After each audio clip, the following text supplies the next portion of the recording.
Well,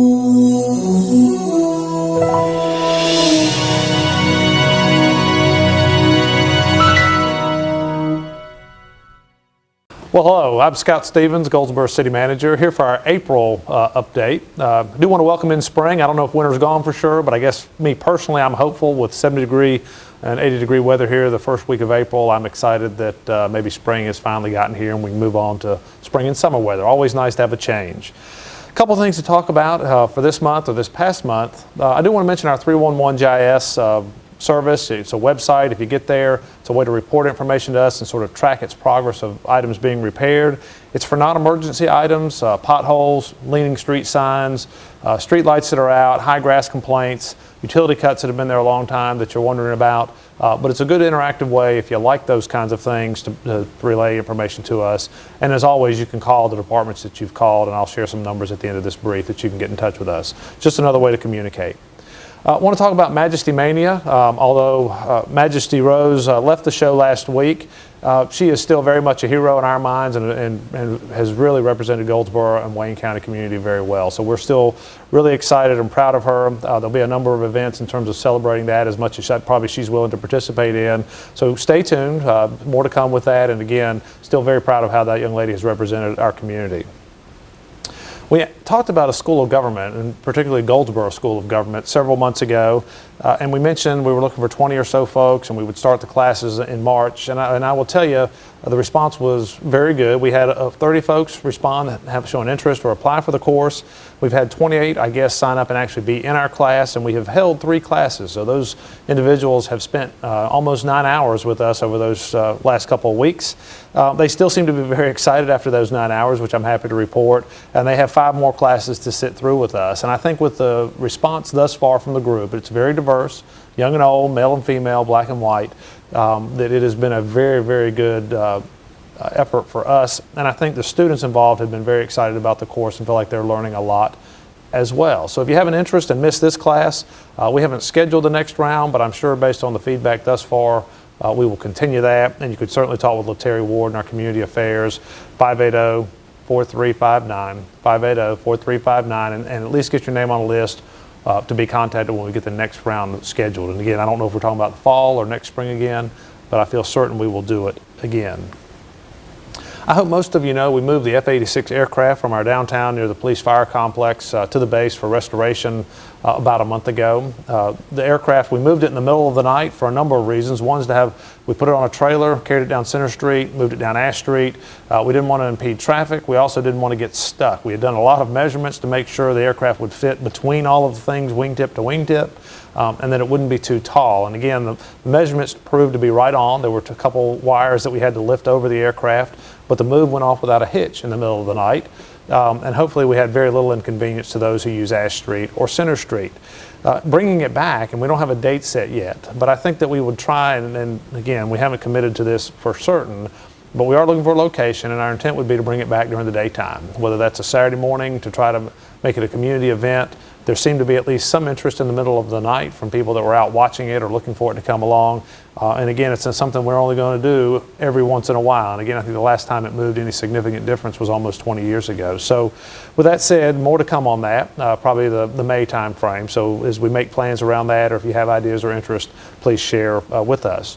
The council has selected, at least for their preferred location for the aircraft to move back, is to move on the north side behind the Ash and Center Street intersection there around the traffic circle, to move behind the Seymour Johnson and Goldsboro sign that's there north of the traffic circle. So that right now we're working with the North Carolina Railroad and Norfolk Southern as a potential location for the F-86 aircraft when it comes back to the city. The council held its annual retreat in March 20th and 21st. We actually held it at the Public Works Complex on Clingman Street. A lot of good conversation over a couple days. We did at least some visioning and placemaking of what council might think the Goldsboro or communities could look like in the future. Again, a lot of good conversation on a number of topics. The short version in terms of the council and where we are in terms of budgeting and goals is they did reaffirm their goals from a year ago, and they spent some time developing those. They included greenways being important to the council, downtown development, and in particularly encouraging private development, and I think we're seeing that. Their third goal was parks and recreation improvements, and then their fourth goal was community appearance and cleanup. And again, a lot of things fall into those 4 goals, but as we're going through the budgeting process here of the month of April in preparation of presenting a budget to council, where we have any discretionary funds available, they will be focused on those areas of council's priority and goals. And so just so you know that they have reaffirmed their goals from last year. I'll also mention during our March council meetings, we've had steady development activity. I think that speaks well for Goldsboro and Wayne County in terms of the economic conditions and people still looking to invest or build or improve properties here. Some of those that are a little different to us, we had Walmart Neighborhood Express, a number of sites where they're interested in developing a Walmart Neighborhood Express. We had the State Employees Credit Union looking to build another new facility here. They just opened one on Wayne Memorial and looking to build another one in Goldsboro. And then we've had Dick's Sporting Good express an interest in hoping to move forward with site work there, as well as other projects that you're seeing around town that are under construction. So again, I think that still speaks well for the community and our economic viability and going forward. We've talked about Tiger grants, and I'd like to mention 2. One is our Tiger 5, and it just happens to be the numbering from the federal government of what they're calling it. But the Tiger is Transportation Infrastructure Generating Economic Recovery. So an acronym for a long title. In the Tiger 5, we were successful and were awarded a $10 million grant, which required about $4 million in local funds. So a $14 million project. That includes the next 3 blocks of Center Street from Mulberry to Spruce. It includes the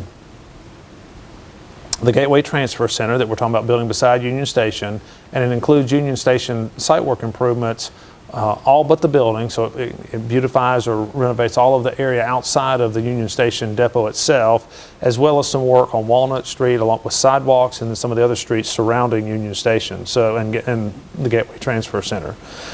Very excited about that project. Our staff has worked with FTA to become a FTA grantee in a 3-month time frame, which is almost unheard of according to our conversations with the FTA in December. They told us it would take probably 6 months to become a grantee. We've done that in just 3, so I'm very proud of our staff and Julie Metz and Randy Guthrie and Kay Scott working with FDA staff on that.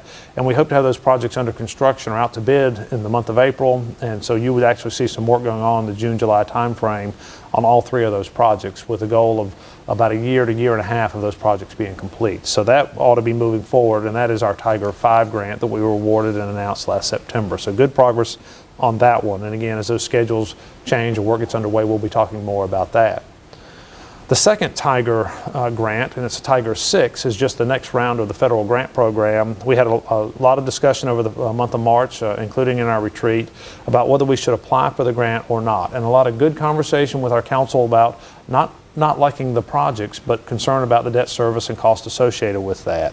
And again, the minimum requirement for the Tiger 6 is to ask for $10 million in grants, which requires a local match. In this case, we've offered up $2.89 million. So it would be almost a $13 million project if awarded. And again, that's an if, because there will be more grant requests than there are grant funds. But if Goldsboro to be successful in this grant, we've asked for funds to complete the renovation of Union Station, which would renovate it into a passenger train station, with the interim use being for meeting space. And again, that way we don't have a building sitting there for passenger service with no railroad track running by the building, but it would be built so that it could be a passenger train station. Again, with meeting space being the use in the interim, whether that's a year or 5 or 10 years before passenger service might return. It would also include the last 2 blocks of Center Street, the 2 one-way streets that are down there. They would be very similar. We're not talking about changing that geometry a whole lot or making them look very different, but it would replace the utilities, add sidewalks, and redo the streets themselves, and do some more tree planting of those last 2 blocks between Spruce and Elm. And then finally, it would improve Cornerstone Commons and make it build some shelters that could be multi-use, whether it's a farmer's market area, whether it's vendors for some kind of craft show on the weekend. Also have a splash pad for kids during the summer months. And again, just an improvement there at Cornerstone Commons. So if awarded, and we wouldn't hear that likely until the August-September time frame, the work on that would begin sometime in the next 2 to 3 years. So that's still much further out than our current Tiger project. The work going on downtown, you will see, is the grant that was awarded in September of 2013. If the next grant is awarded, work on that would probably not proceed until 2015 or 16, so sometime in the future. The last thing I'd like to talk about today is our recreation bond referendum. We've talked about that a number of times, and again, we'd be happy to come speak to any group who's for or against it or just really wants more information. Our goal is to share the information, not promote it one way or the other. The vote is set for May 6th for city residents, and we would encourage anybody eligible to vote to please go and do that May 6th. Again, we're talking about $18.9 million. We're talking about 4 projects, and the order I'll speak to is really the order in which we see the projects being done. The rebuilding of our W.A. Foster Community Center, additional funding for a multi-sports park, which would be paid back by hotel occupancy tax, greenways, and again, we would use the money for greenways to leverage other state grants, so therefore we turn almost $800,000 set aside for greenways into probably $2 or $3 or $4 million as we leverage those against other grants that are out there. And then the final project would be the renovation of our Herman Park Center. Based on the conversations and the recreation master planning with the community, all of those projects seem to be important and needed. The recreation bond would provide the opportunity for us to do those over the next 5 years.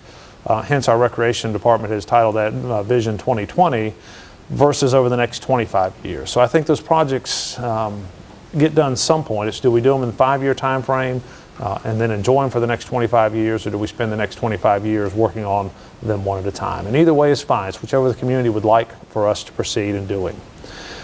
If approved, and again, it does require funding, and that's I say the downside. If there's, it does take a dedicated source of money to pay back the bonds if they're sold.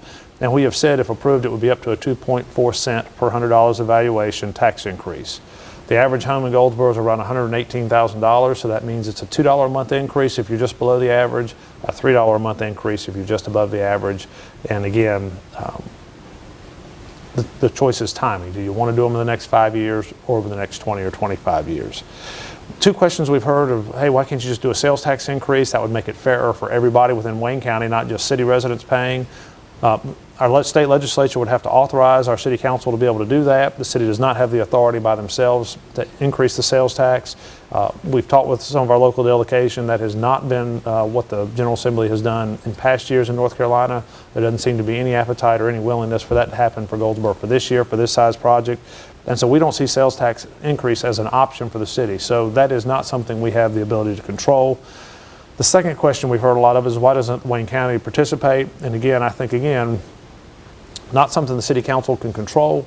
The commissioners, I think, have their needs and revenue dedicated to theirs, and there's not an extra $100,000 or $200,000 a year for debt service on Parks and Recreation things. And our county commissioners have not been involved in Parks and Recreation, at least in the funding, for several years. They are partnering with us and trying to bring in Greenway grants. So we do appreciate their assistance there, but those aren't things our city council control, the sales tax increase or the county participating in the funding. And so our choice is to do it ourselves or not do it. And that's where we are in terms of asking for the vote. Again, there's more information on our website. There'll be a page dedicated to the bond referendum, so there'll be more information if you want it there. There's a citizen request tab on the website. If you have questions, certainly ask us there. If you'd like us to come speak to your group, we're happy to do that. Most any time, nights or weekends, we would come speak, or during the day if you have a group that meets and just want to know more information about it. And you can always call us with questions about the bond referendum or anything else at 580-4330. That's the city manager's office, 580-4330. And we're happy to answer any questions you might have related to anything I've discussed or anything else that's going on. And so with that said, I think I'll close for this month. Again, enjoy the springtime weather. It'll be hot before we know it, so we need to enjoy the April-May time frame while they're here. And as always, we're here to serve, so call on us if we can help. Thank you.